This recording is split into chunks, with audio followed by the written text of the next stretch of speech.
Kalau di Panggung Harjo yang dilakukan adalah upaya yang pertama kali diturunkan risikonya adalah risiko konflik sosial.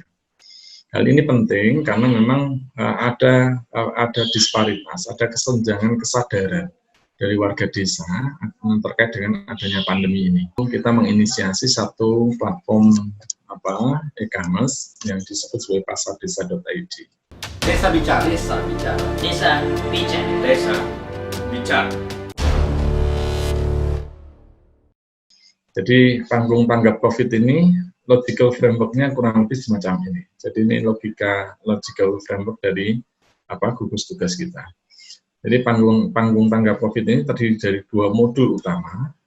Yang pertama adalah modul lapor. Jadi warga masyarakat desa kita minta untuk melaporkan dirinya secara online. Jadi kita sebarkan form Google Form kepada warga masyarakat desa. Dari 9.300 keluarga, itu lebih dari 9.100-an warga desa yang kemudian melaporkan kondisi diri dan keluarga mereka.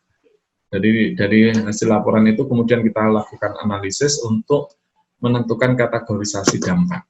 Dari data yang masuk, setidaknya ada 3 dampak, 3 aspek yang terdampak, mulai dampak klinis maupun dampak sosial dan ekonomi. Dari sana kemudian kita lakukan kategorisasi resiko, jadi terkait dengan dampak klinis misalnya, kemudian kita kategorisasi menjadi 3 kategori, ada yang resiko tinggi, resiko sedang maupun resiko rendah, untuk kemudian menentukan menentukan kategori interferensinya. Jadi untuk resiko tinggi kita lakukan asistensi klinis, untuk resiko sedang kita lakukan monitoring klinis dan lain sebagainya.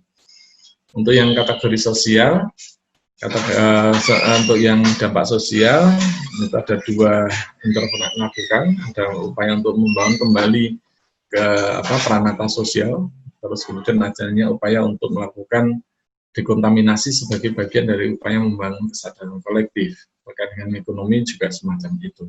Nanti kita sampaikan lebih jauh. Nah, di samping modul lapor, kita juga mengelola modul dukung. Jadi warga masyarakat desa kita minta untuk melaporkan diri mereka, sekiranya mereka berkemampuan untuk memberikan dukungan atas adanya gugus tugas ini. Sehingga kemudian kita identifikasi, ada beberapa warga desa menyatakan diri siap sebagai relawan, baik profesional atau non-profesional. Ada sebagian warga desa yang berkenan untuk membantu kegiatan dari panggung tanggap COVID, baik berupa uang maupun barang. Project manajemennya, jadi untuk mengelola panggung tanggap COVID ini, setidaknya kita mau ada 9 tim yang kita bangun. Mulai dari tim pusat pengendali, tim sebagai koordinator, terus kemudian tim data dan informasi, tim mitigasi klinis, tim mitigasi sosial maupun tim mitigasi ekonomi. Terkait dengan dukung, ada relawan kita kanalisasi, ada relawan profesional untuk membantu terkait dengan mitigasi klinis, ada tim reaksi cepat untuk membantu upaya untuk melakukan mitigasi sosial maupun ekonomi. Adanya barang atau uang itu kita gunakan untuk mengurangi dampak secara ekonomi yang dirasakan oleh warga desa.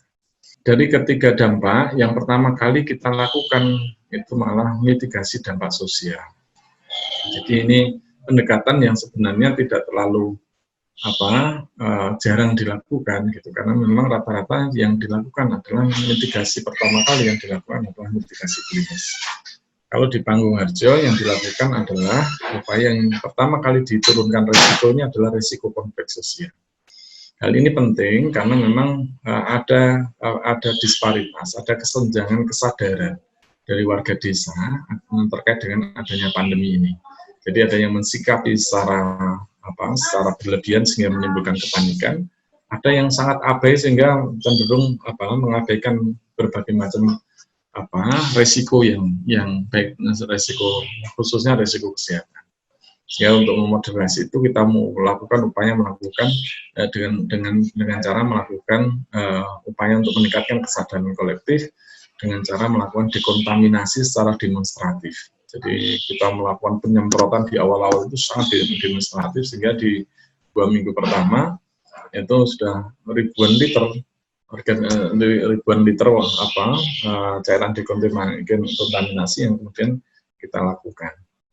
Di samping itu juga kita dorong warga kelompok-kelompok masyarakat di tingkat pedukuhan untuk membangun peranata sosial baru. Jadi kenapa peranata sosial baru ini penting? Karena banyaknya aktivitas-aktivitas sosial yang tidak bisa dijalankan dalam situasi pandemi. Yang kemudian kalau ini tidak ada satu peranata sosial baru, yang muncul adalah konflik sosial. Jadi terkait dengan tata cara pemakaman misalnya, tata cara penerimaan tamu, terkait dengan tata cara pelaksanaan kegiatan keagamaan dan lain sebagainya, yang dulunya itu tidak membutuhkan sebuah peranata sosial karena menjadi keumuman, pada akhirnya dan dalam situasi pandemi ini tidak mungkin dilakukan secara normal sehingga butuh pengaturan baru. Ini yang kemudian menyelamatkan Desa Pangguharjo dari resiko konflik sosial, sehingga meskipun di Pangguharjo ini sampai hari ini ada 16 kasus positif COVID, 18 kan positif COVID. Sekarang 15 orang sudah kembali dengan sembuh, masih ada 3 warga desa yang menjalani isolasi di rumah sakit. Tetapi relatif tidak ada konflik di Pangguharjo. Ini upaya kita untuk melakukan mitigasi dalam mitigasi baik secara klinis maupun secara ekonomi. Untuk memitigasi klinis kita menghimpun data kesehatan harian untuk kemudian memonitoring kesehatan dari warga desa secara harian untuk menentukan intervensi apa yang harus kita lakukan ketika terjadi sesuatu terkait dengan risiko klinis. Jadi warga masyarakat desa itu kita minta untuk melaporkan kondisi kesehatan mereka berdasarkan atas 4 hal, mulai dari gejala klinis, riwayat perjalanan, riwayat kontak maupun ada tidaknya penyakit penyerta yang kemudian dari laporan yang disampaikan, data yang disampaikan oleh warga desa itu kemudian kita lakukan kategorisasi sehingga kemudian kita bisa memetakan berapa orang, siapa, di mana yang masuk dalam kategori risiko tinggi, risiko sedang maupun risiko rendah yang dari kategorisasi risiko itu kemudian kita melakukan intervensi. Terkait dengan dampak ekonomi, mitigasi dampak ekonomi yang kita lakukan juga sama, gitu. Jadi warga masyarakat desa kita minta untuk melaporkan kondisi perekonomian mereka berdasarkan 7 aspek. Jadi mulai dari jenis pekerjaan, besaran dan jenis pendapatan, pola konsumsi, kepemilikan dana cadangan, kepemilikan aset, kepemilikan jaminan sosial, maupun keberadaan kelompok rentan yang kemudian dari data itu kita lakukan kategorisasi sehingga ada 4 kategori, dari mulai yang sangat rentan, cukup rentan, dan tidak rentan. Nah, pemetaan ini kita gunakan untuk menentukan menjadi basis intervensi. Jadi intervensi yang kita lakukan misalnya untuk yang kelompok rentan dan sangat rentan, itu yang kita lakukan adalah upaya untuk melakukan pencegahan kerawanan pangan maupun upaya untuk meningkatkan atau memberikan sumber penghidupan alternatif melalui program padat karya tunai desa.